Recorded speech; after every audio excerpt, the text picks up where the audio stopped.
Alright, this time I'm going to start with a biface.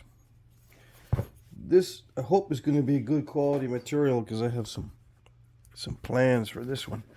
This one's more than 2 inches wide, and I'm going to try to make a Marshall out of it that has long barbs. I've been wanting to make one for a long time, and have not been able to because of the width of a lot of these bifaces. They weren't quite the right width. But this one, I think I can do it. Okay.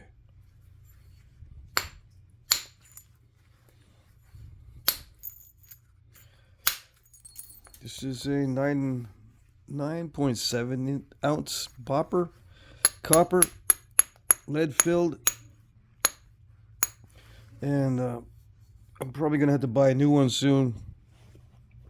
You can hammer these down, but I don't like to hammer them. I tried it already. It causes a lot of mushrooming, or these little high spots when they get peened down with like a hammer. When you peen them, or P-E-E-N, when you hammer them down, they mushroom out, and it creates a layer, several layers.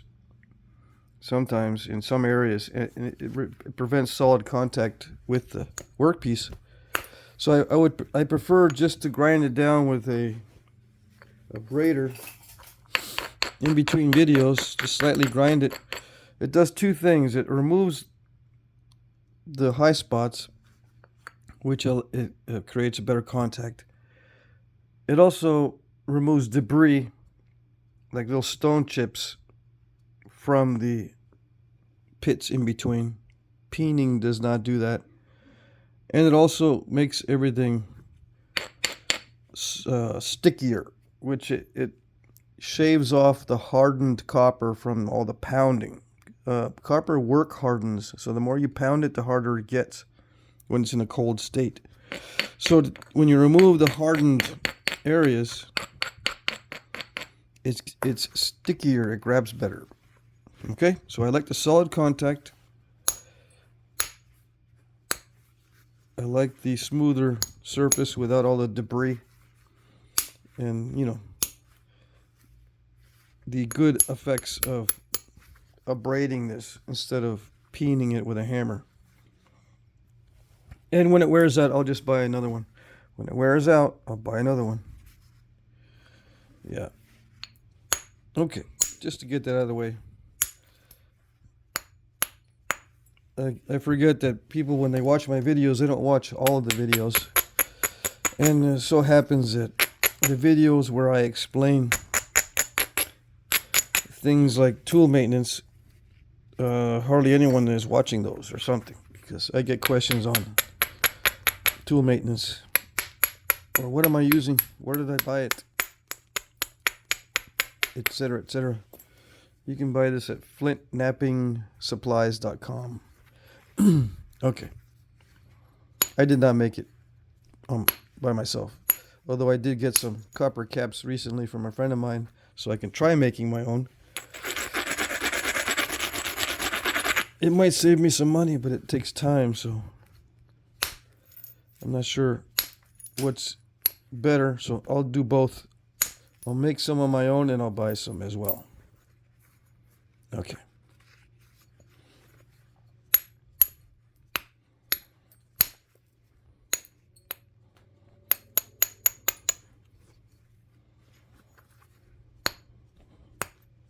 So yeah, so just before the video, I ground this down a little bit. It's going to wear out quickly, I know, but I'd rather have it ground down than hammered. Yeah, okay.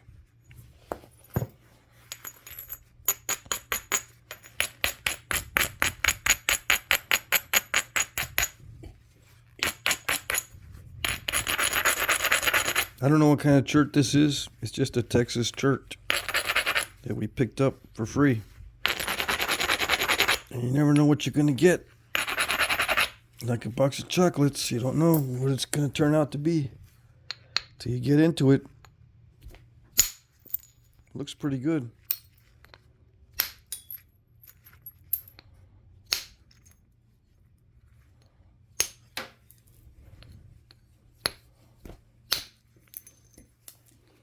I'll thin it down as much as I can with the bopper. And then when I start feeling like I reached my skill ability limit with the bopper, I'll switch to indirect percussion.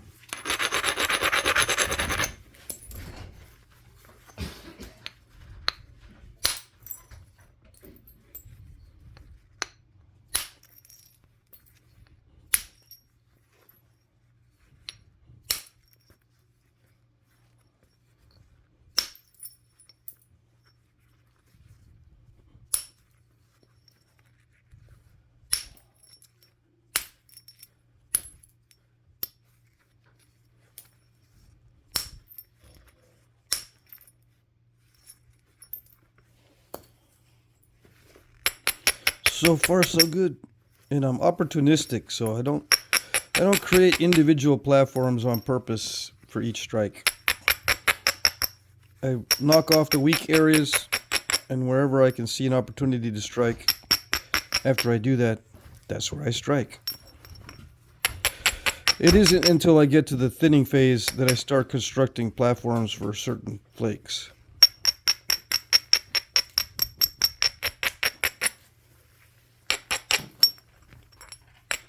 This is not the thinning phase yet. The thinning phase is when you start thinning down something that looks kind of thin already.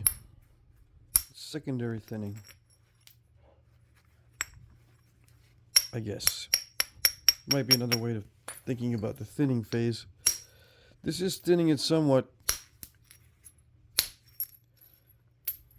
but it's a different mentality than the what I call the thinning phase. Different skill level, different skill set when you thin down the thin piece.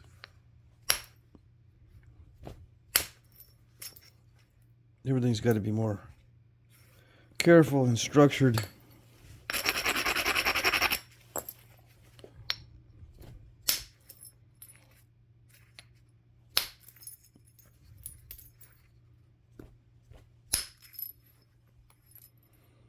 So yeah, now it's thin enough to go to the indirect percussion, and I can save some of these flakes for future use.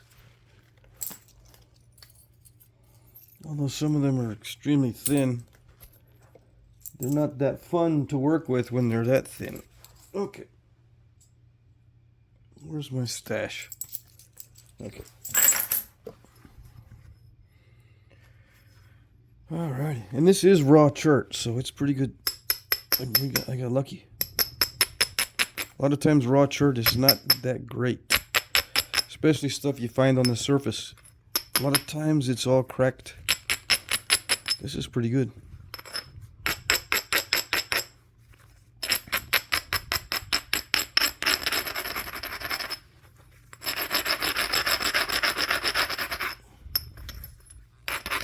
You know, I didn't find the biface. I found a rock and I bifaced it the other day off camera, I believe. I don't think this was part of the bifacing video that I did. Maybe it was, I don't know. I don't think this one was on video. I did a bunch of bifaces that were small recently on video. So if you missed it, if you missed that one, you can go back and watch it. It's fairly recent. Yep. Okay. So at this point, this whole thing is going to be highly stressful. So if you think I'm having fun doing this, I wish. But I've been wanting to do a blade like this for a while. Like I said, I want to do a Marshall with long barbs. But I've got to maintain a width of 2 inches or more to get those barbs to look right. And that, I'm right there at the limit, so it still might not look exactly like I want it to. Yeah, it's already 2 inches. So we'll see. I wanted it to be more than 2 inches so that I can sharpen it.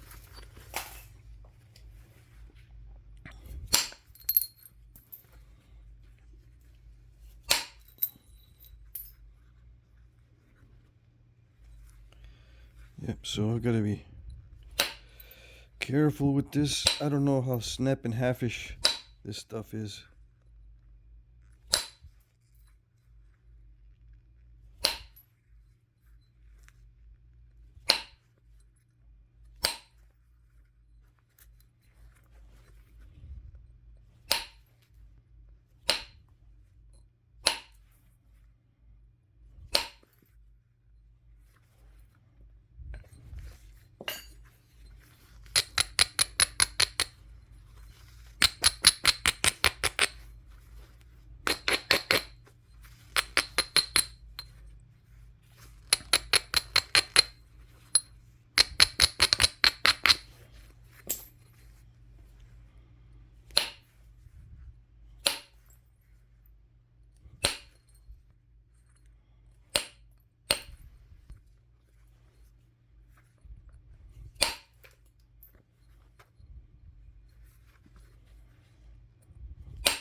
Let's see. This is 5 inches. 5 inches long. Okay. This was a 5/8 inch diameter aluminum rod I was just using, and now I'm switching to 3/8 steel. 3/8 inch diameter steel. This is an ultra high molecular weight plastic rod that I use for my mallet.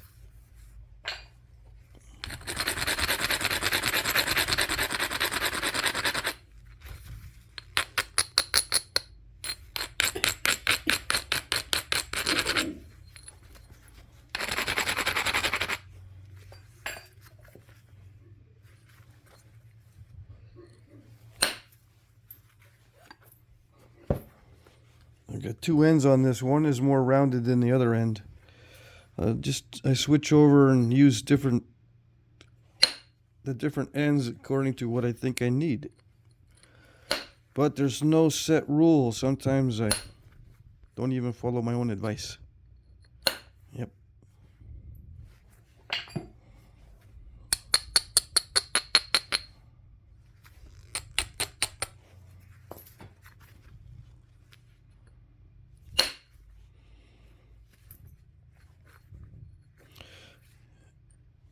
Yeah, sometimes I know I should be using a different size or different diameter tool, and I stick with the same one because I don't want to switch and ruin the mojo or the groove, or get distracted because I'm switching tools. I try to be expedient.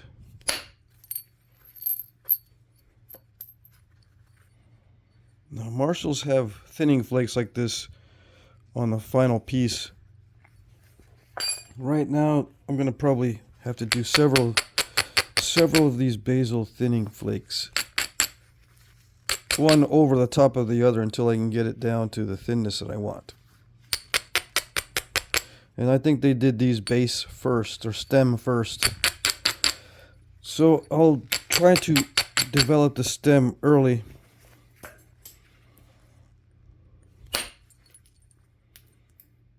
And then work on the blade later, unless I see some major issues with the blade. Then I'll try to take the major issues out and then work on the stem. So that's what I'm in the process of doing now, is looking for areas that I can fix or improve before I do the stem. Yeah.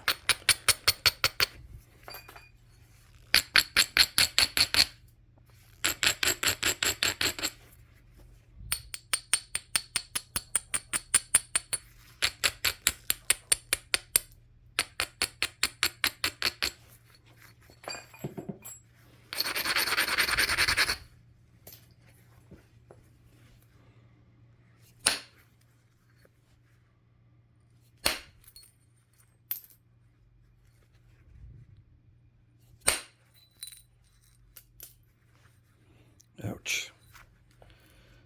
That one is scary. That fracture right there.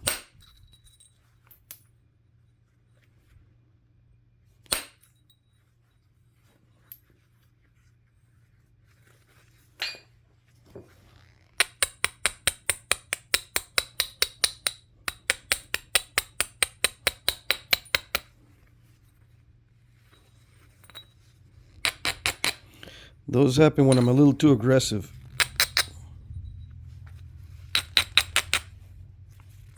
Yep.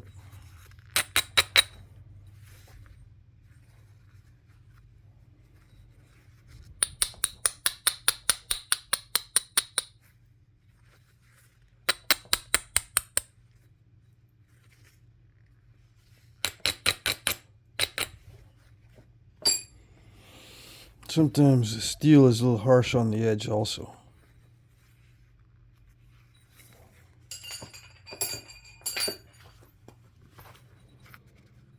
They work good for this, for the thinning flake on the base.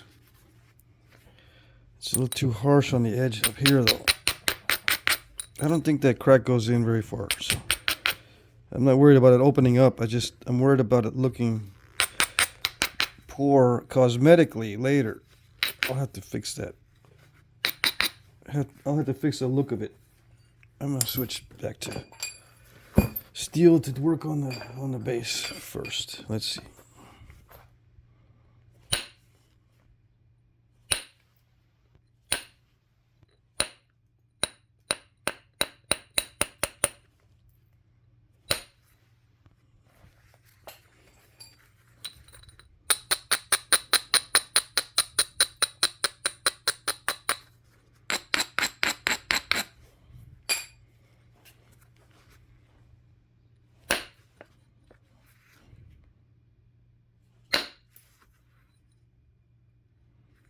Yeah, this rock is very crackly.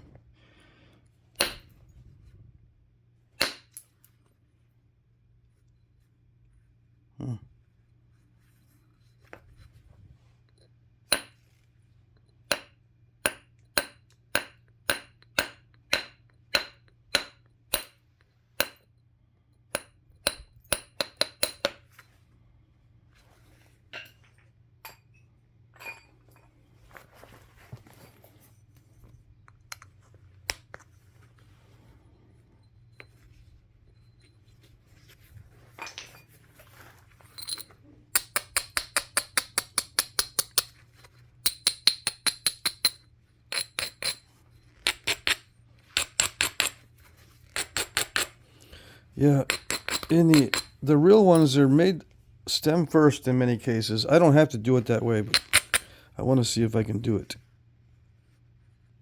It's easier if you just thin out the whole thing first and just notch it for the stem. I say easier.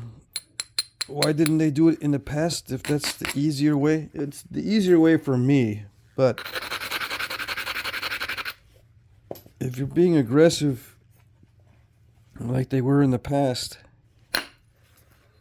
with the stem thinning and the base thinning, you kind of want to have some mass up in here so you don't snap it in half.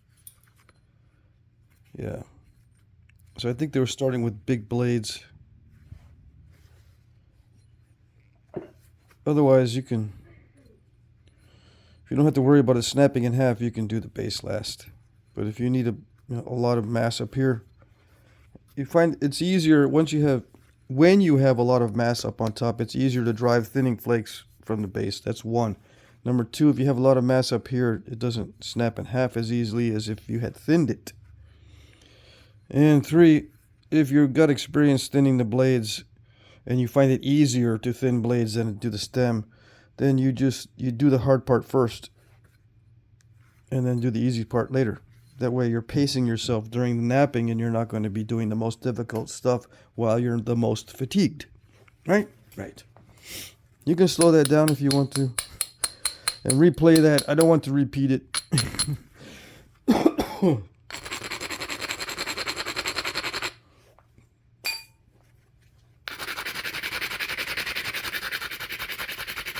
Okay.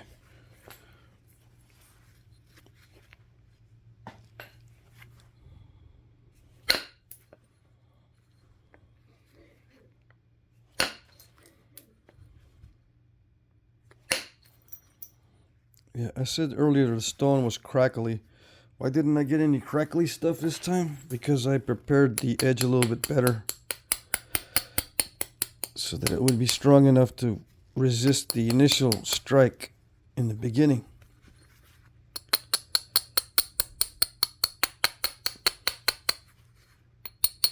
If I don't do that, it gets all crackly and nasty. So it's thinning down well. The thickest part, like on Pedernales as well, the thickest part is right above the barbs, where the notches where the barbs terminate. Right above that, right where the easiest part to snap these during use is where they're the thickest, which is smart. So I have to make sure I maintain that. I don't want to start real thin and then taper it gradually all the way down. No, it's got to get thicker here, taper down toward the stem there. And then once I get past, I guess, 1/3 of the way, then I can start tapering it down. Yeah.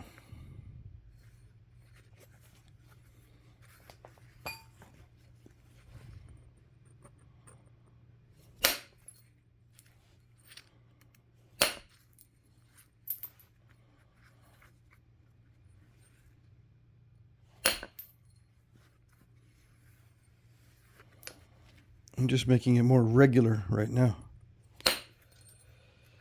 I'll be sending in some bolder thinning flakes a little bit later.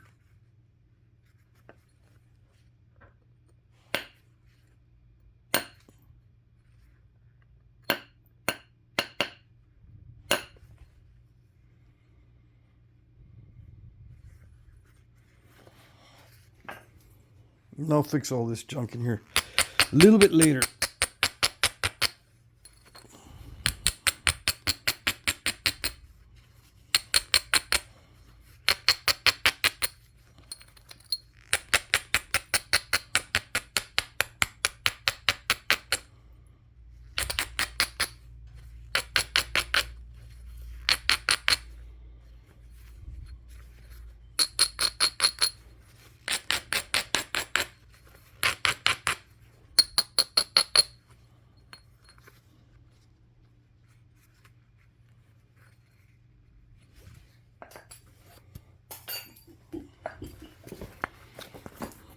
Okay, so I need to be very careful with the edge preparation on this one so I don't mess up the edges. It's very crackly.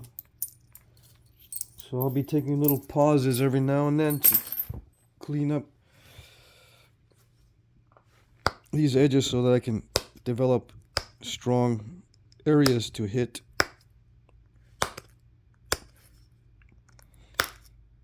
So I can send in those good thinning flakes for the final thinning.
Yeah, I won't be talking too much in this video because I gotta focus.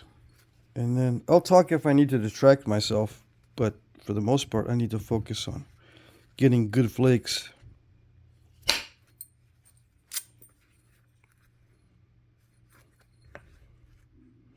Yeah, when I start thinking about it too much, I need to talk to distract myself from thinking about it too much. Thinking about it too much causes mistakes.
This area is kind of inconsistent on this side, so I should probably get rid of most of it, but I'll lose too much of the width. I need to maintain 2 inches. It's already less than 2 inches, so it's gonna look a little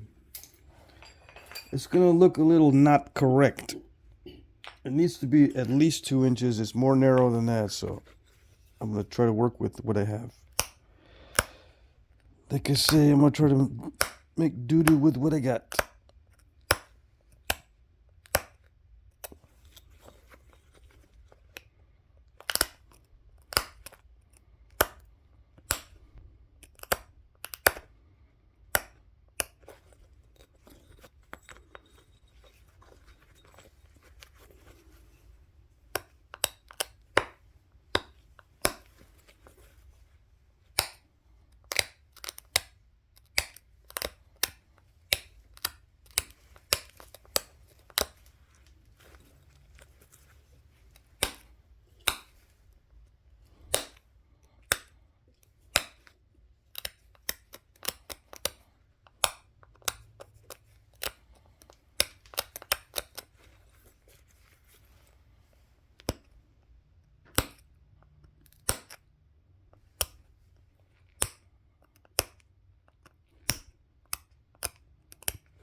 Okay, this is the first stage. The preform is done. I'm going to continue on the next segment.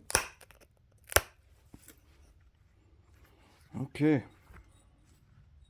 The next segment, I'm gonna put in the stem and the barbs. Yeah, I'll try to get those in here. It's gonna look a little bit smaller than the regular ones, but what can you do? Beggars can't be choosers with the size of this stuff.